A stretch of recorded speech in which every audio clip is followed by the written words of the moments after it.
오늘 우리에게 주신 하나님 말씀은 마가복음 11장 15절부터 19절 말씀입니다. 봉독하겠습니다. 그들이 예루살렘에 들어가니라. 예수께서 성전에 들어가사 성전 안에서 매매하는 자들을 내쫓으시며 돈 바꾸는 자들의 상과 비둘기 파는 자들의 의자를 둘러 부시며 아무나 물건을 가지고 성전 안으로 지나 다님을 허락하지 아니하시고 이에 가르쳐 이루시되 기록된 바 내 집은 만민이 기도하는 집이라 칭함을 받으리라고 하지 아니하였느냐. 너희는 강도의 소굴을 만들었도다 하시매 대제사장들과 서기관들이 듣고 예수를 어떻게 죽일까 하고 꾀하니 이는 무리가 다 그의 교훈을 놀랍게 여김으로 그를 두려워함일러라. 그리고 날이 저물매 그들이 성 밖으로 나가더라. 아멘. 코로나의 역설이라는 그 주제로 지난주에 그 타이틀 코로나의 역설이라는 타이틀로 한 신문 기사가 났더라고요. 코로나로 인하여서 인간이 멈추자 지구가 건강해졌다라는 거예요. 코로나 감염증 확진 환자 수가 전 세계적으로 100만 명이 넘어섰고요. 우리나라도 마침내 지난주에 1만 명이 확진자가 1만 명이 넘어섰습니다. 이를 통해서 인류의 이동과 활동이 멈춰서게 됐고요. 강도 높은 사회적 거리두기 실시로 일상생활이 많이 중단되고 위축이 되었습니다. 어제 나라에서 다시금 발표를 했는데 4월 5일까지 사회적 거리두기를 하자라고 했던 것이 이제 오늘로 기간이 끝나고 이거를 2주간 더 연장을 하겠다. 좀 더 강도 높게 시행을 하자라고 해서 다시금 이렇게 발표를 했습니다. 그래서 이 코로나로 인하여서 우리의 모든 활동이 참 많이 멈춰지게 됐는데 그로 인해서요, 이 전 세계 하늘이 그 어느 때보다 더 깨끗해졌다고 합니다. 인간의 활동이 멈추자마자 잠깐 멈추자 지구가 건강하게 된 것이죠. 네이처지라는 그 국제 학술지에 따르면 이번 이 코로나 사태의 발원지가 시작된 중국이요, 코로나 사태 이후로 대기질이 상당히 좋아졌대요. 1월 25일 음력설 이후로 중국의 이산화질소 오염도가 그러니까 예년 같은 기간에 비해서 약 30%가량 줄어들었다고 합니다. 이것은 뭐 우리나라에도 바로 그 영향을 미친 것으로 분석이 되는데요. 그래서 우리나라가 지난해 12월부터 올해 지난달까지 3월까지 미세먼지가 매우 나쁨인 날이요, 전년 같은 기간에는, 그러니까 작년에는 18일 정도였는데 올해는 단 이틀에 그쳤다고 합니다. 코로나 그리고 그로 인한 사회적 거리두기와 일상적인 모든 활동이 잠시 멈춘 이때 우리가 참 깊이 좀 생각해 보아야 할 것이 있습니다. 그동안 우리가 살아가면서 했던 모든 활동이 정말 다 유익한 것들이었나? 아니면은 나뿐만 아니라 또 우리가 살고 있는 이 세상과 사회뿐만 아니라 또 환경, 이 땅에 있는 모든 것들에 정말 유익한 것만 끼친 것이었나? 아니면은 오히려 우리의 활동이 더 안 좋은, 또 해로운 것이었나 하는 것을 좀 생각해 보아야 한다라는 것입니다. 우리가 사회적 거리두기를 다시금 2주를 더 해야 합니다라고 이렇게 발표를 했습니다. 그래서 당분간은 또 우리의 일상이 이전과 같이 또 돌아가지 않게 될 것이고, 한 달 동안 참, 2달이죠. 2월, 3월 이렇게 2달 동안 굉장히 많이 답답했는데 어쩌면 이 4월 한 달도 뭐 또 이렇게 또 우리가 그리던 일상으로 돌아가지 못하게 될지도 모르겠습니다. 그러나 분명한 것은요, 이 코로나 상황이요, 정확한 시일은 알 수 없지만 언젠가는 종료가 될 것이고 다시금 우리의 일상이 이전과 같이 회복이 될 것이다라는 겁니다. 그럼 이제 이렇게 새롭게 다시금 시작하는 일상이 우리가 우리의 활동을 살아갈 때 정말 이게 우리 모두에게, 우리 이웃들과 또 우리 국가와 민족에게, 그리고 환경과 생태계에, 동식물 모두에게 다 건강하고 유익한 것이 되어져야 하는 그런 활동을 우리가 해야 한다라는 것이에요. 모든 인간의 모든 활동은요, 명과 암이 있잖아요. 어떤 활동을 통하여서 유익한 것들이 이렇게 많이 일어나게 된다라면 또한 그와 반대로 똑같은 그 활동 때문에 해로운 일이 일어날 수도 있는 것이 사람이 살아가는 그런 모습인 거잖아요. 예를 들어서 우리가 여름철, 한철 이렇게 막 무더울 때 시원하라고 또 이런 또 열사병을 이겨내기 위하여서 또 그런 또 문제도 분명히 있으니까요. 에어컨을 통해서 뭐 실내 냉방을 하면 이게 우리에게 또는 또 이렇게 또 여름 한철을 쾌적하게 보낼 수 있게 되는 거지만 이산화질소, 이산화탄소 이런 게 많이 또 배출이 돼서 우리 환경에는, 대기에는 굉장히 좋지 않은 그래서 그게 다시금 또 우리 사람들에게 바로 영향을 끼치게 된단 말이에요. 유익한 활동이 있기도 하고 똑같은 활동이 또한 어떤 면에서는 해로운 것이 될 수밖에 없는 것이 우리의 이 실존의 문제, 우리 삶의 어떤 삶에 나타날 수밖에 없는 그런 현상이다라는 거죠. 그러나 그럼에도 불구하고 우리가 중요하게 여기고 우리가 좀 더 깊이 고민해 봐야 되는 것은 뭐냐?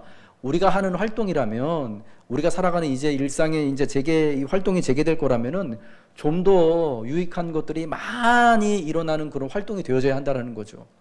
어쩔 수 없이 해로운 것들이 나올 수밖에 없겠지만은 그럼에도 불구하고 유익한 것이 해로운 것들보다 훨씬 더 많이 발생되어지고 우리가 살아가는 삶의 모습을 통해서 선한 것들, 하나님이 말씀하신 경건하고 거룩한 것들, 정말 선을 이루고 유익을 끼칠 수 있는 것들이 더 많이 우리의 삶을 통하여서 일어나야 한다라는 겁니다. 이전과 똑같은 모습으로 이전과 똑같은 모습으로 살아가고자만 한다면 어쩌면 제2, 제3의 코로나와 같은 사태가 일어나지 않을 거란 보장을 우리가 할 수 없을 거다라고 생각합니다. 그러므로 잠시 우리의 모든 활동이 멈춰선 지금이 앞으로의 유익하고 건강한 삶을 위해 또 우리의 신앙의 삶을 위하여서 심사숙고해야 하는 시간이 되어야만 한다라는 거죠. 저는 멈춤에는 분명한 이유가 있다라고 생각합니다. 특별히 멈춤에는요, 큰 유익이 있다라고 믿습니다. 잠시 멈춰져 있는 이때, 앞으로 일상이 재개될 우리의 일상에서 어떠한 유익을 우리가 얻어야 되는지, 어떻게 경건한 모습으로 살아가서 하나님께는 영광이 되어지고 또 우리의 이웃들과 우리의 삶의 모든 영역에는 정말 유익한 것들이 더 풍성하게 드러나야 하는지를 우리가 꿈꾸고 고민해야 한다라는 것입니다. 멈춰서 있는 것이 그냥 멈춤이 되어서는 안 되고요. 다시 멈췄던 것이 재개되는 것이 그저 이전과 똑같은 삶으로 돌아가서는 안 된다라는 것이죠. 오늘은 예수님께서 십자가를 지시기 위하여서 예루살렘에 입성하신 날을 기념하는 종려주일입니다. 예루살렘에 입성하신 고난의 주간의 첫 번째로 우리 예수님께서 하신 일은 바로 성전 안에서 매매하는 자들과 장사하는 사람들, 돈 바꿔주는 사람들의 그 판을 뒤집어 엎으신 것이었습니다. 우리에게는 성전을 깨끗하게 하신 성전 청결의 사건으로 알려진 일입니다. 예수님께서 성전을 이렇게 깨끗게 하신 것, 성전을 습격하신 이유는 성전이 본래의 의도대로 제 기능을 하지 못하고 있었기 때문입니다. 주님이 말씀하신 것처럼 성전이 장사하는 곳이 되어져 버리고 강도의 소굴이 되어져 버렸기 때문이었습니다. 그래서 이 성전을 깨끗게 하신 목적은 뭐냐? 원래 성전의 기능의 회복을 위해서입니다. 성전은 원래가 만민이 기도하는 집이어야 합니다. 그리고 모든 사람들이 그 사람이 어떤 민족이나 혈통이나 피부 색깔이나 재산의 유무에 관계없이 누구나가 다 하나님께 나와서 하나님을 만나고 예배하는 하나님의 집이어야 하는 거예요. 이러한 원래 성전의 기능의 회복을 위하여서 그러한 목적을 가지고 주님은 이 일을 하신 것이죠. 그래서 결과가 어떻게 되었느냐? 일시적이지만 이전까지의 성전 기능이 마비된 거예요. 이전까지의 성전에서 행해졌던 일들이 잠깐 스탑된 것입니다. 이것이 바로 대제사장들과 그 당시의 서기관들이 예수님을 죽이게 된 결정적인 사건, 결정적인 이유가 되는 것입니다.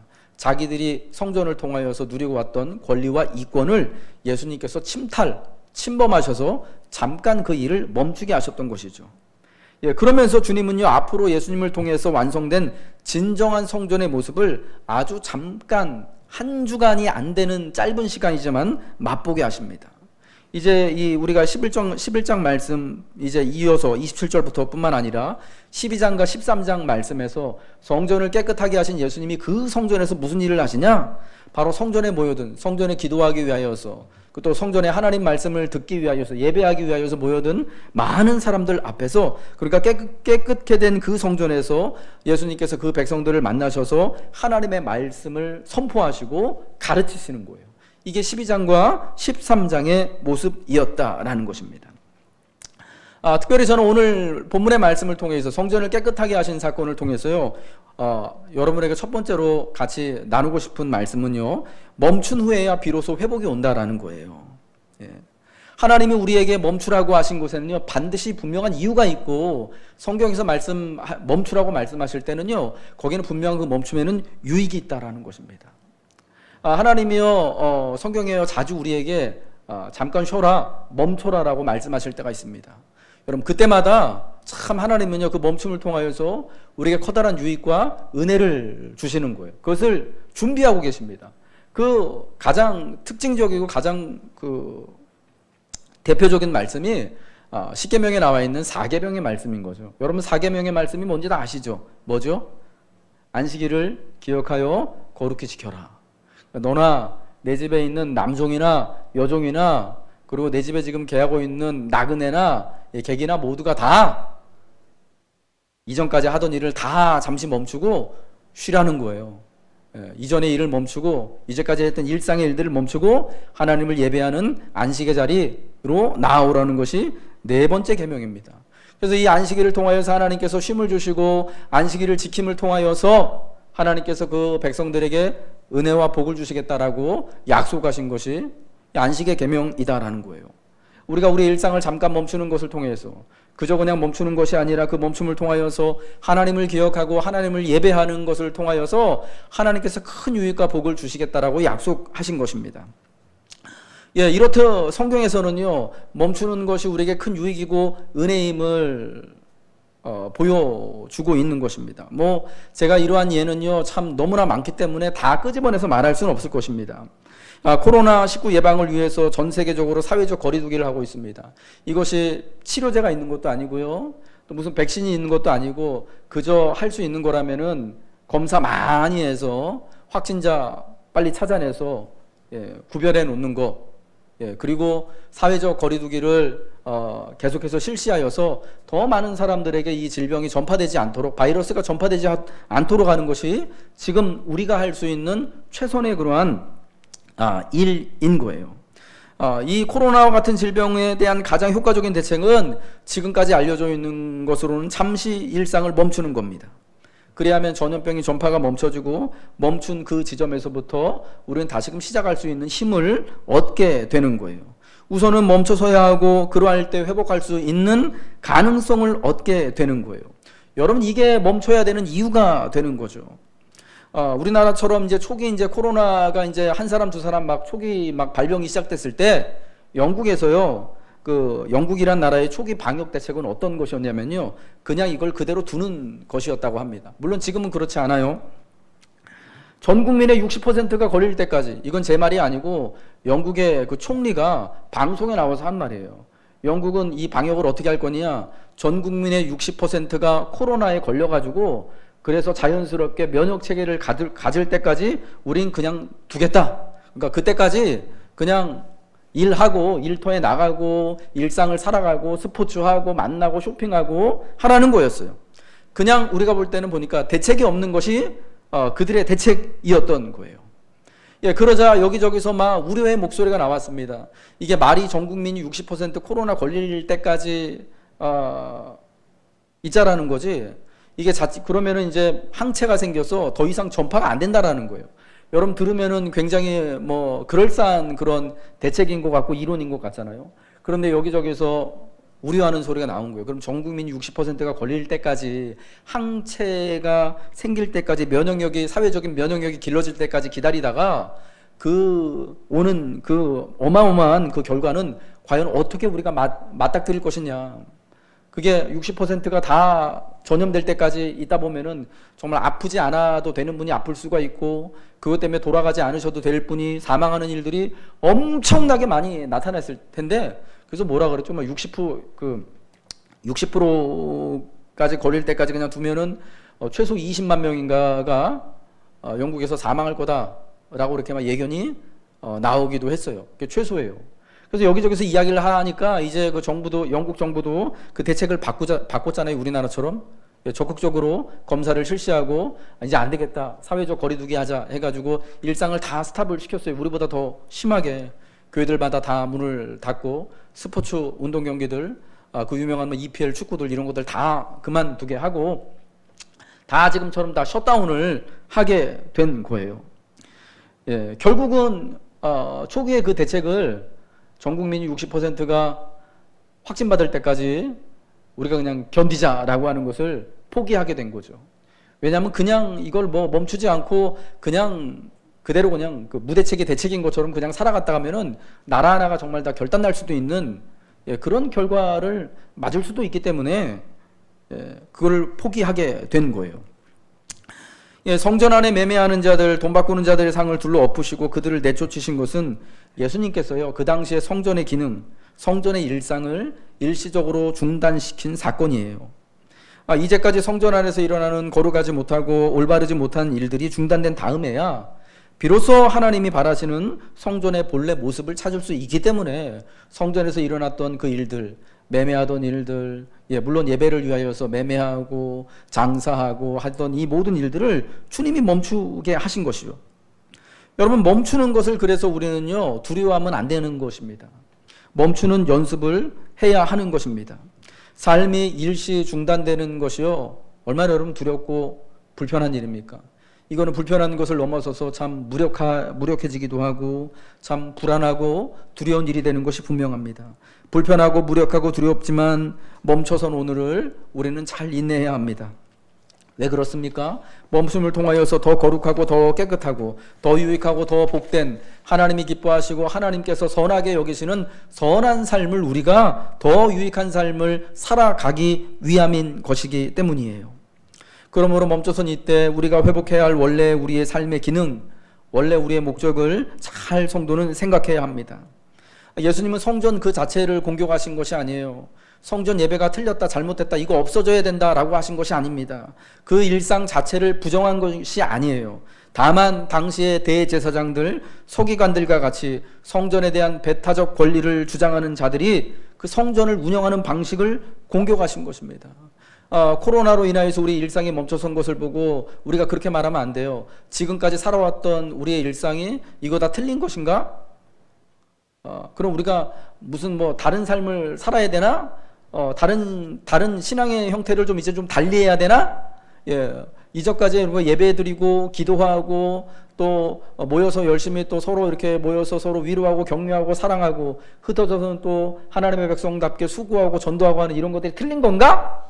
여러분, 그런 게 아니라는 거예요. 다만 지금까지 살아왔던 우리의 삶의 방식들, 지금까지 추구해왔던 우리의 삶의 방식과 행태들을 다시 한번 점검해 봐야 한다라는 거예요. 주님이 그렇게 하셨던 것처럼. 그렇게 함으로써 성전이 만민이 정말 기도하기 위해 나오는 곳이 되고 예배함으로 하나님을 만날 수 있는 하나님의 집으로의 기능을 온전히 감당해야 한다는 것을 주님이 선언하셨던 것처럼, 이 코로나로 인하여서 우리의 일상이 멈춰선 이때 다시금 재개될 일상에서 정말 우리가 하나님의 자녀로서 교회가 소금의 역할, 빛의 역할을 충성스럽게 감당해야 할 것을 다시금 그 기능을 회복하기 위하여서 우리는 심사숙고해야 한다라는 것입니다. 원래의 기능, 원래의 목적을 잃어버리게 되면 그 결과는 어떻게 되겠습니까? 열매 없는 무화과 나무가 말라 죽게 되는 것처럼 성전도 그렇게 제 기능을 감당하지 못하게 될 때 무너지게 되는 겁니다.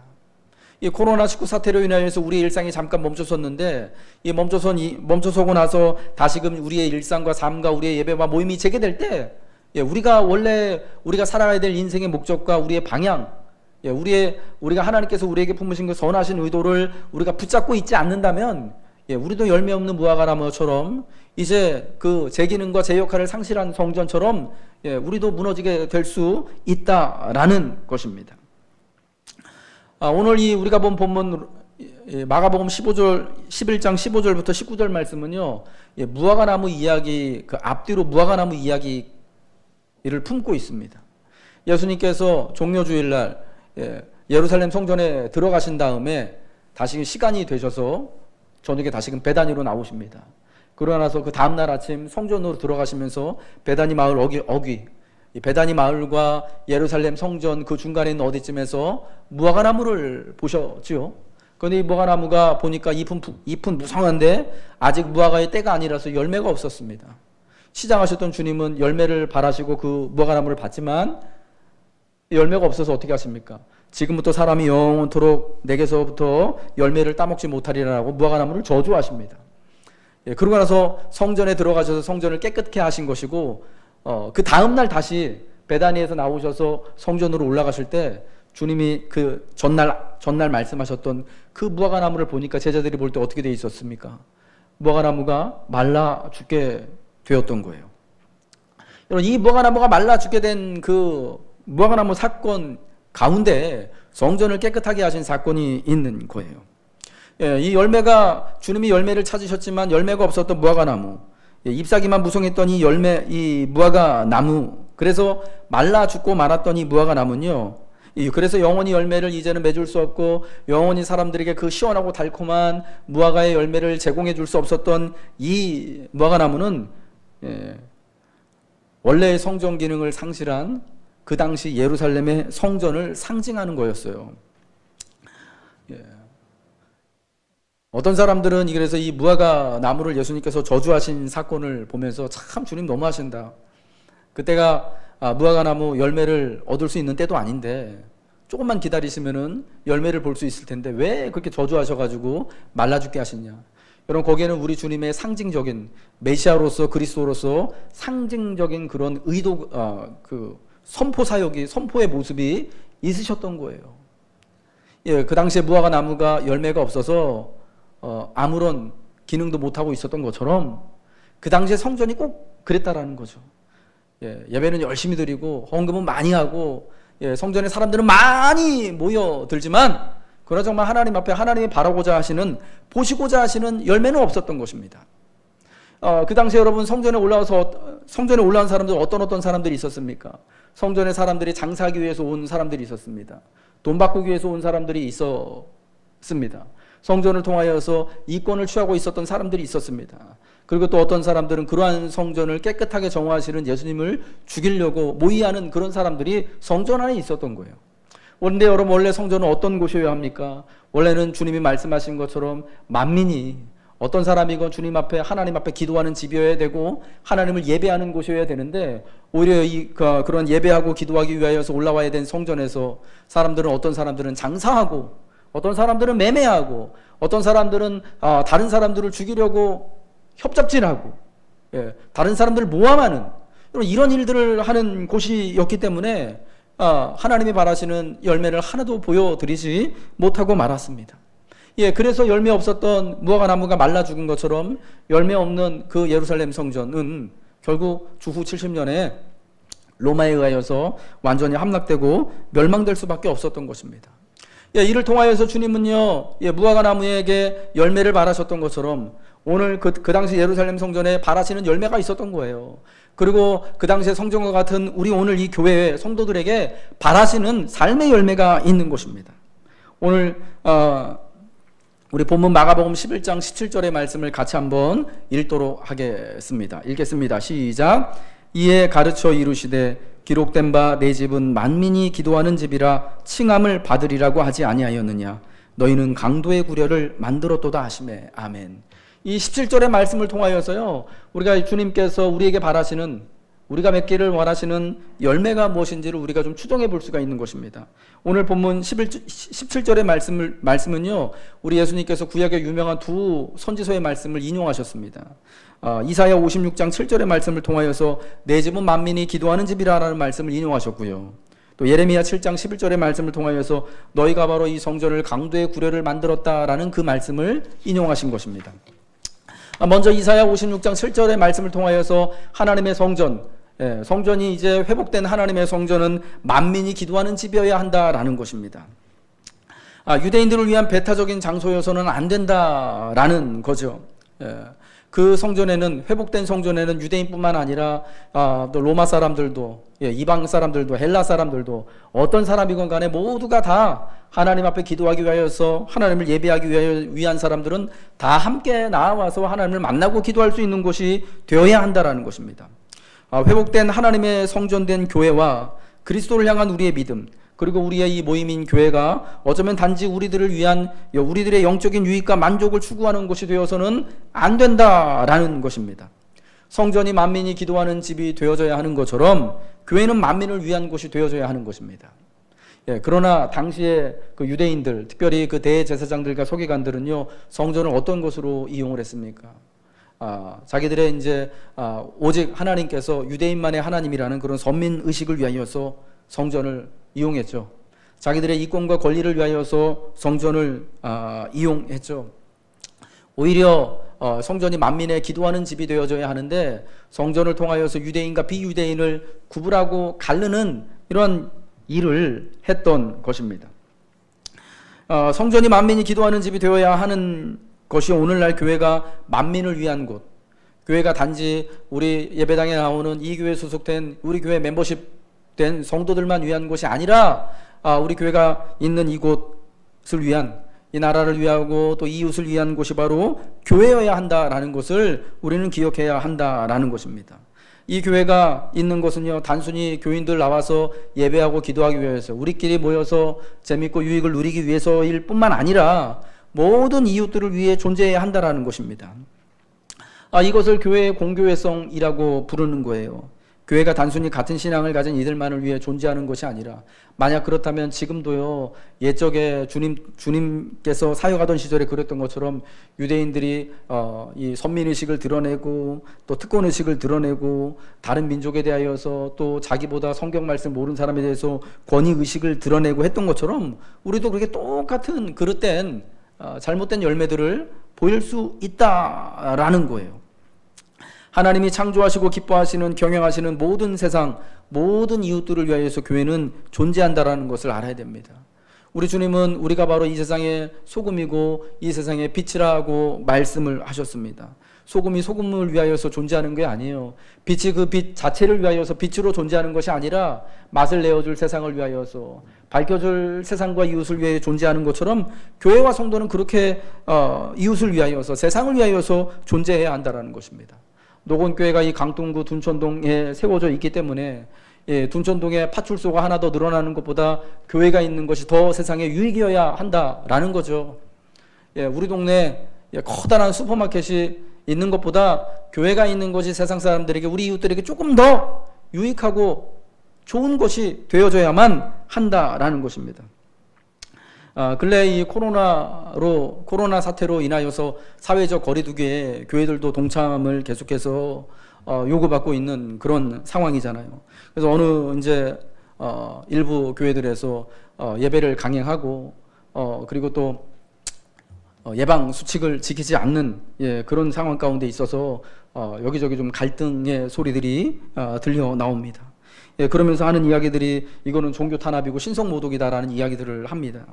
여러분, 그런 이야기를 들으면 여러분은 어떠십니까? 세상 사람들은요, 교회가 참 너무 이기적이다라고 그렇게 이야기를 합니다. 사회 안전과 또 사회 유익을, 공공성을 생각하지 못하고 있다라는 거죠. 또 어떤 분들은 또 그렇게까지 이야기를 하더라고요. 예수님이 이웃 사랑하라고 하였는데 지금 교회가 저렇게 하는 행태들을 보면은 너무 이기적인 것 같다, 사랑하는 조금만큼도 없는 것 같다, 이런 이야기들을 하더라고요. 그러니까 우리가 오늘날 사실은 잘못 이야기를 하면은 세상의 교회를 이기적인 곳으로 판단하게 하고 바라보게 하는 또 단초를 제공하게 되기도 한다라는 거죠. 여러분, 그래서 이 코로나로 잠시 우리의 모든 것이 멈춰져 있을 때, 그리고 이제 이 멈춤이 이제는 맞춰지고 우리 일상이 앞으로 회복되어지는 그때 교회가 어떻게 거룩한 이 공교회성을 회복할 수 있을지, 어떻게 세상에 대하여서 소금의 역할을 하고 빛의 역할을 잘 감당하고 드러내야 하는지를 우리는 고민해야 한다라는 것입니다. 교회는 이렇게 할 때 세상의 소금으로서의 빛의 역할을 감당하고 또 교회가 바른 복음의 선포와 가르침과 순종을 보여주고 그리하여 공교회성을 회복할 때 여러분, 교회는 누구나 오고 싶은 곳이 되고 갱신되어지고 그리고 마침내 부흥케 될 것인 줄로 믿습니다. 두 번째로요, 주님이 이 교회를 통하여서, 특별히 이 성전을 통하여서 교회된 우리들에게 보시고자 하시는 열매는 뭐냐? 바로 우리의 모임이 강도의 구렬이 아닌 하나님의 긍휼과 자비가 넘쳐 흐르는 곳이 되어지고, 그리고 또 성도의 삶에 바로 하나님의 이러한 자비와 긍휼의 삶이 넘쳐 흐르는 것이 되는 것이다라는 겁니다. 예레미야 7장 1절부터 11절의 말씀을 읽어보면요, 예레미야 선지자 당시 성전이 어떤 모습이었는지를 알 수 있습니다. 우리 한번 다는 못 읽고요, 예레미야 7장 4절의 말씀을 같이 한번 읽겠습니다. 시작. 너희는 이것이 여호와의 성전이라, 여호와의 성전이라, 여호와의 성전이라 하는 거짓말을 믿지 말라. 예, 여호와의 성전이라 여호와의 성전이라 여호와의 성전이라는 거짓말을 믿지 말라라고 선지자를 통하여서 하나님이 말씀하십니다. 여기 분명히 여호와의 성전이 맞는데, 여러분 이 예레미야 선지자가 이 말을 할 때가요, 예수님 당시로부터도 700년 전, 그러니까 지금 우리로부터는 약 2700년 전입니다. 굉장히 오랜 옛날이죠. 그런데 그 성전, 솔로몬이 지었던 그 성전, 여전히 많은 백성들이 하나님께 나와서 예배하고 기도하고 제물을 바치는 그 성전이요, 여기 여호와의 성전이라 여호와의 성전이라 여호와의 성전이라는 거짓말 하지 말라는 거예요. 여기 성전이 아니라는 거예요. 여기 성전의 기능을 상실했다라는 거예요. 여기 그냥 강도의 구렬이라는 거예요. 왜 그렇습니까? 예배는 끊이지 않고 계속해서 드려지고 있습니다. 예배하러 또 유대 여기저기 사방에서 그 성전을 향하여서 들어오는 사람들이요, 언제나처럼 넘쳐나는 곳이었습니다. 그런데 성전의 기능을 상실하고 말았다라는 거예요. 여러분 그 이유가 뭐냐라는 거를요, 예레미야 7장 1절부터 11절까지 읽어보면 나오는데, 그들이 이웃들 사이에 정의를 행하지 않았기 때문이에요. 이방인과 고아와 과부를 일상에서 압제하고 그들의 소리를 들어주지 않았기 때문이래요. 무죄한 자의 피를 일상에서 흘렸대요. 다른 신들, 이방의 우상들, 만몬과 권력과 건강과 외모와 같은 것들을 먼저 섬겼고 추구했기 때문이래요. 여러분 그래서 여기가 여호와의 성전이 아니라는 겁니다. 여러분 이 말씀 우리가 한번 들어봐야 한다는 거예요. 여전히 하나님 앞에서 예배하고 성전이 예배하고 기도하는 기능을 다 했지만, 그런데 여기가 여호와의 성전이 아니라 강도의 구렬이 되어진 이유는 뭐냐? 그 예배를 드리는 그 예배자들, 그 성도들이 일상에서 예배자로서의 삶을 살아가지 못했기 때문에 여기가 강도의 구렬이 됐다라는 거예요. 하나님은요, 우리가 드리는 예배자로서 우리가 드리는 이 예배의 모습과 또 우리가 일상을 살아가는 우리 일상의 모습을 구분해서 보시지 않는다라는 거예요. 한마디로 예배가 삶으로 이어지지 않았기 때문에 여기는 강도의 구렬이 됐다라는 거예요. 여호와의 성전이라고 여전히 성전에서 예배드리고 기도하고 거기서 또 열심으로 하나님 앞에 헌물 드리고 하지만, 그러나 그 기능을 잃어버리게 됐다라는 겁니다. 심지어 그게 다 우상숭배의 모습이 되어졌다라는 겁니다. 여러분 이스라엘 사람들이요, 유대 사람들이요, 어느 때 우리가 생각하듯 그런 우상을 섬기던 적이 있었을까요? 여러분 생각하는 우상은 어떤 겁니까? 우상숭배는 뭡니까? 하나님 외에 다른 신을 섬기는 게 우상숭배잖아요. 그런데 우리가 생각하는 것처럼 어떤 하나는 비꾸무리한 형상을, 모세 시대 때 광야에서 아론이 하나님 모세를 대신해서 하나님의 형상이라고 금송아지 만들어 놓은 것처럼 어떤 형상이나 어떤 이미지 제작해 놓고 그것을 섬기는 거, 그 앞에 절하는 것만이 여러분 우상숭배일까요? 여러분 그런 게 아니에요. 우리가 바로 알아야 되는 것은 하나님의 이름으로 하나님을 섬기고 예배하면서 동시에 세상에 나가서는 정의롭게 살지 못하고 자기의 이득을 위하여서 다른 사람들을 속이고 이웃의 것을 탐하고 오히려 나보다 약한 사람들을 이렇게 압제하고 또 무죄한 자의 피를 일상에서 흘리는 이런 모든 것들이요, 삶을 똑바로 살아가지 못하는 것들이 하나님 볼 때는요 우상숭배라는 거예요. 왜?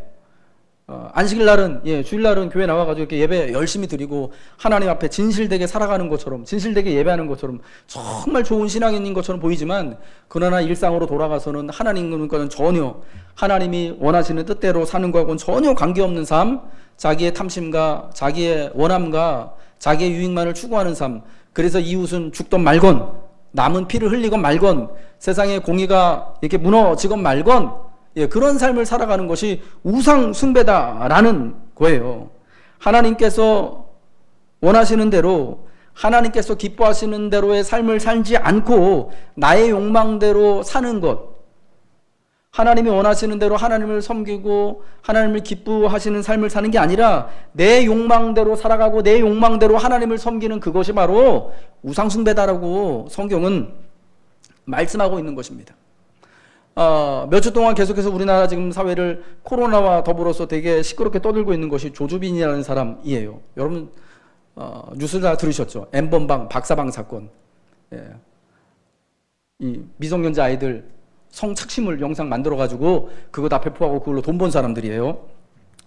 얼마나 악마 같은 짓을 한 사람입니까? 근데 이 조주빈이라는 그 그 엠번방 만든 이 사람이요, 두 가지 얼굴을 가지고 있었습니다. 하나는 그렇게 뭐 여러 사람들이 이렇게 막 그 특히 자기보다 약한 약점 잡힌 사람들 이렇게 성적으로 학대하고 착취하고 그걸로 돈 벌고 막 진짜 악마 같은 모습을 보였던 이 사람이요, 또 다른 일면에는 어떤 일이 있었냐면요, 봉사활동을 그렇게 열심히 했다라는 거예요. 다행히 뭐 교회 나갔다거나 어디 성당 나갔다거나 이런 얘기는 없더라고요. 근데 봉사활동을 정말 열심히 했더라고요. 예, 고아원 찾아다녀서 선물 주고 가서 봉사활동하고 도와주고. 여러분, 그 사람 왜 그럴까요? 왜 그랬을까요? 한면으로는 악마적인 그런 모습을 가지고 있고, 그래서 뭐 10대 아이들이 이렇게 막 성유린하고 착취하고 그걸로 돈을 벌고 진짜 악한 짓거리 하고 그쪽으로 머리가 이렇게 확 돌아가는 사람이, 또 한편의 모습으로는 고아원 가서 찾아다니면서 이렇게 기부를 하고 봉사활동을 누구보다 열심히 하고. 왜 이랬을까요? 자기의 죄책을 덜기 위해서 자기 정당화의 수단으로 봉사활동을 택했다라는 거예요. 자기는 비록 이렇게 다른 이면에서는 악한 짓을 저지르고 세상에 어떤 사람들이 생각하는 것보다 더 추잡스러운 일을 하면서 살지만, 그러나 그 또 다른 면에 봉사활동 열심히 하는 것을 통하여서 자기의 이 악한 면을 정당화하고 자기 안심, 자기 보호를 얻었다라는 것입니다.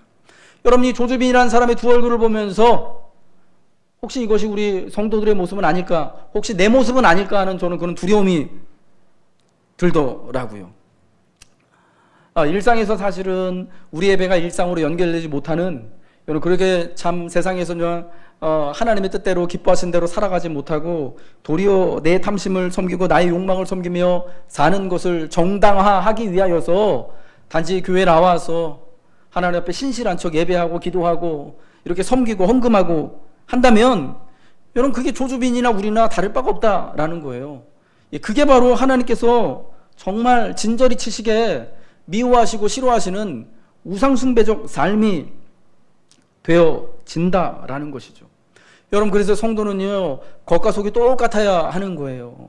하나님이 기뻐하시는 그 열매, 우리가 교회가 공교회성을 회복하는 거예요. 이 말은요, 또 다른 말로는 교회가 특별히 다른 이 세상에 있는 모든 이웃들을 위하여서 우리가 존재해야 한다는 것이죠.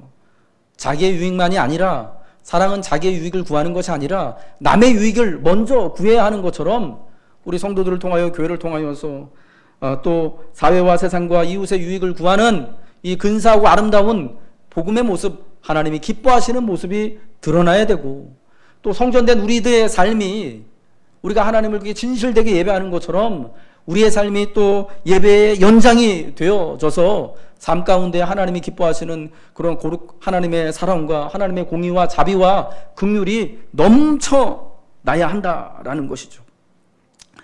특별히 사랑하는 성도 여러분, 그러므로 이제 우리의 삶이 다시금 회복될 때는요, 우리는 화려한 외양보다 내실, 내면을 더욱 중요시하는 이런 그러한 마음가짐을 가져야 한다라는 것입니다. 마가복음 13장 1절과 2절의 말씀을 같이 한번 읽겠습니다. 읽습니다. 시작. 예수께서 성전에서 나가실 때에 제자 중 하나가 이르되 선생님이여 보소서, 이 돌들이 어떠하며 이 건물들이 어떠하나이까? 예수께서 이르시되 내가 이 큰 건물들을 보느냐? 돌 하나도 돌 위에 남지 않고 다 무너뜨려지리라 하시니라. 당시 예루살렘의 성전을 두고 제자들과 예수님이 하신 말씀입니다.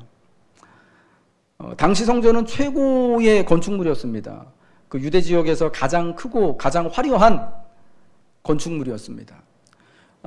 우리가 살고 있는 곳 근처에도 롯데타워라고 하는 우리나라에서 제일 높은 그런 건물이 있습니다. 여러분, 이 롯데타워가 그냥 건물이 아니잖아요. 우리 시대에 어떻게 보면은 지식의 총하고 자본의 총하고 우리의 문화와 기술과 지혜의 집약체라고 할 수 있는 거예요. 큰 건물은요, 그냥 지어지는 게 아니잖아요. 그 시대의 문화와 그 시대의 발달과 그 시대의 지성을 다 상징하는 거, 집약하고 있는 것이 롯데타워 같은, 그 당시에 성전 같은 건축물이었던 거예요. 사람들은 우리가 오늘날 이 롯데타워를 보면서 야, 대단하다, 웅장하다, 멋있다, 근사하다고 하는 것처럼 당시 성전을 보면서, 헤롯이 짓고 있었던 그 성전을 보면서 똑같은 마음을 가지는 거예요. 그래서 제자들이요, 예수님에게 이렇게 말하는 겁니다. 예수님 보세요. 이 돌들이 어떠하며 이 건물들이 어떻습니까? 정말 웅장하고 화려하지 않습니까? 멋지지 않습니까? 우리가 어떻게 이렇게 대단한 건물을 우리 시대에 짓고 볼 수 있을까요? 하는 거예요. 그러자 예수님이 뭐라고 말씀하십니까? 너희가 이 큰 건물들을 보느냐? 돌 하나도 돌 위에 남지 않고 다 무너뜨려지리라. 이 겉모습에 속지 말라는 것입니다. 제자들은 지금 그 성전의 외양의 거대함과 화려함에 압도당하여서 칭찬하고 있는 거예요. 주님 너무 대단하잖아요. 인간의 힘이 너무 대단한 것 같아요. 너무 멋있는 것 같아요. 진짜 저기 하나님이 계실 것 같아요. 그런데 아무리 거대하고 웅장하고 최고의 모습을 하고 있더라도 본질이 죽은 것이라면, 그게 제 기능을 못하고 있다라면 다 무너지게 될 것이다. 무너져야 한다라는 것이 주님의 말씀인 거예요. 제 기능을 하고 있지 못한데 그냥 내면은 어떻든지 간에 외면은 그렇게 웅장하고 화려하고 있는 것이 계속해서 세워져 있다면은 오히려 그게 더 큰 문제가 된다라는 거예요. 본질이 죽을수록 외양이 화려해지는 겁니다. 그러나 본질이 단단하면, 본질이 분명하면 외양은 문제가 되지 않는 것이죠. 단단한 본질을 가지고 있는 상태에서 외양이 이렇게 정말 웅장하게 높아지고 화려해지고 또 커지는 것은 문제가 되지 않지만, 내면은 그렇지 않은데, 제 기능을 못하고 있는데, 본질이 단단하지 않는데 외양만 화려해지고 커진다면 그거는 결국 재앙적인 결과를 맞게 된다라는 거예요. 이 코로나19 사태가 길어지면서 삶에 대해, 믿음에 대해, 또 모임에 대해 많은 고민들이 있습니다. 이제는 점점 교회로서 모이기가 힘들어지는 시대가 될 것이다라고들 이야기들을 합니다. 교인들이 이제 정말 이전처럼 이제 주일 성수에 목숨 걸지도 않을 거고, 이제 조금만 이제 핑계만 대면은 교회 안 나오려고 할 거고, 분명히 그럴 거다. 저도 그럴 거라고 생각이 됩니다. 이게 막 이렇게 그려집니다. 그러나 정말 본질을 추구하는 성도들은 옛적에 선지자들이 말한 것처럼 거룩한 그루터기처럼 남아 단단히 하나님의 나라를 또 이루어갈 것이라고 저는 믿습니다. 그동안 우리의 삶, 우리의 모임은 어쩌면 꽃의 아름다움, 꽃의 화려함만을 보고 있었는지 모르겠습니다. 이 꽃의 아름다움은요, 오래가지 못합니다. 지난 주말에 저희 교회 마당에도요, 매화꽃이죠, 정말 흐드러지게 폈거든요. 잠깐만 나가도 저기 석촌호수 이런데 올림픽공원 가니까 벚꽃이 정말 만개를 했어요. 그런데요, 일주일이 안 됐죠. 그 많은 벚꽃들이요, 벌써 다 떨어졌어요. 꽃잎은 아무리 화려해도요, 오래 가지를 못해요. 열매를 피우기 위한 과정 중에 하나인 거죠. 중요한 것은 본질을 추구할 때 오는 열매들인 거예요. 꽃의 아름다움에 가려서 열매를 보지 못하면 안 됩니다. 꽃이 피는 것도 열매를 맺기 위한 과정이에요. 코로나19 사태로 잠시 멈춘 우리의 일상, 우리의 모임이 더 풍성하고 귀한 열매를 맺는 역사가 되도록 오늘 우리는 이 잠시 멈춰져 있는 이때를 인내하고, 이제 앞으로 재개될 우리의 일상과 활동이, 우리의 모임이 더욱 유익한 것, 더욱 거룩한 것, 더욱 하나님이 기뻐하시고 하나님께서 선히 보시는 것이 될 수 있도록 우리는 준비해야 하는 것입니다. 여러분, 코로나로 인한 우리 어려움을 다 겪고 있습니다. 환난은 피하는 것이 아닙니다. 인내하는 것입니다. 그러할 때 주님이 우리에게 보시고자 하는 아름다운 열매들을 우리는 이 어려움들을 통하여서 맺기 시작할 것입니다. 이제는 외연의 화려함이 아니라 우리가 내면의 본질을 추구하며 정말 하나님께서 우리에게 보시고자 하는 우리의 믿음의 열매들을 하나님 앞에 이제 우리가 이렇게 또 열매 맺기 위하여서 인내하고 수고하시는 여러분들 되시길 주님의 이름으로 축복합니다.